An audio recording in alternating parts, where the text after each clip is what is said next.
വളരെ ടേസ്റ്റി ആയിട്ടുള്ളൊരു mango pudding തയ്യാറാക്കിയാലോ. ഇതിൽ നമ്മൾ ജെലാറ്റിനോ ചൈന ഗ്രാസോ ഒന്നും ചേർക്കുന്നില്ല. ഇത് ഫ്രിഡ്ജിൽ വെച്ച് നല്ലതുപോലെ തണുപ്പിച്ചിട്ട് വേണം കഴിക്കാൻ. എല്ലാവരും ഒന്ന് ട്രൈ ചെയ്ത് നോക്കൂ. ഇതിന് വേണ്ടിയിട്ട് 2 പഴുത്ത മാങ്ങയാണ് എടുത്തിട്ടുള്ളത്. ആദ്യം നമുക്കിതിൻ്റെ തൊലിയൊക്കെ മാറ്റി ചെറിയ പീസുകളായിട്ട് കട്ട് ചെയ്ത് മിക്സിയുടെ ജാറിലേക്ക് ഇട്ട് കൊടുക്കാം. 1 കപ്പ് പാൽ ഒഴിച്ചു കൊടുക്കാം. മധുരത്തിന് വേണ്ടിയിട്ട് ഞാനിവിടെ 1/2 കപ്പ് പഞ്ചസാരയാണ് എടുക്കുന്നത്. നിങ്ങളെടുക്കുന്ന മാങ്ങയുടെ പുളിക്കും മധുരത്തിനും അനുസരിച്ച് മധുരം ചേർത്താൽ മതി.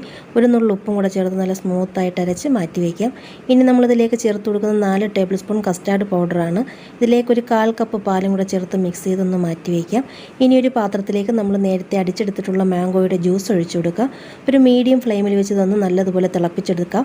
തിളച്ച് വരുന്ന സമയത്ത് നേരത്തെ മിക്സ് ചെയ്തെടുത്തിട്ടുള്ള കസ്റ്റാർഡ് പൗഡർ ഒഴിച്ചു കൊടുക്കുക. ഇതിന് പകരം 4 ടേബിൾ സ്പൂൺ കോൺഫ്ലോർ വേണമെങ്കിലും ചേർക്കാവുന്നതാണ്.